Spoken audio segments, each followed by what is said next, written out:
এত নিয়ামত তোদেরকে দিলাম যা তোমরা গনে গনে শেষ করতে পারবে না। জোরে বলুন সুবহানাল্লাহ।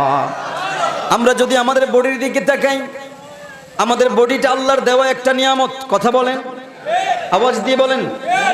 আমাদের চক্ষু আল্লাহর দেওয়া, আমাদের দুই হাত আল্লাহর দেওয়া, আমাদের হাতের মধ্যে 5টা করে 10টা আঙ্গুল আল্লাহর দেওয়া।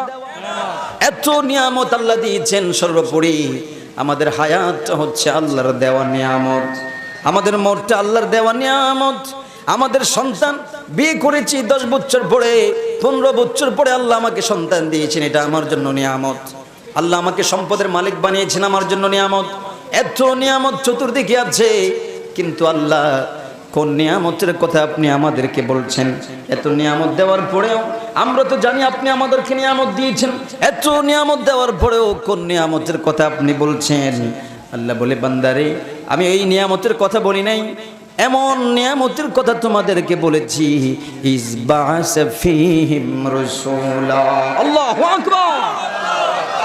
আমি তোদের মাঝে, তোমাদের মাঝে আমার পক্ষ থেকে ইসবা'আসা, নট এখানে জন্ম বলে নাই, আল্লাহ বলেন ইসবা'আসা ফীহিম রাসূলা, আমার পক্ষ থেকে তোমাদের কাছে আমার সর্বশ্রেষ্ঠ নিয়ামত রাসূলকে বানিয়ে পাঠাইলাম।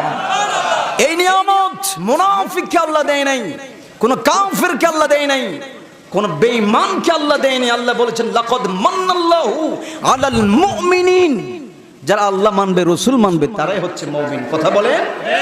ওই মুমিনকে আল্লাহ দয়া করেছেন। রাসূল পেয়ে মুমিন খুশি হবে।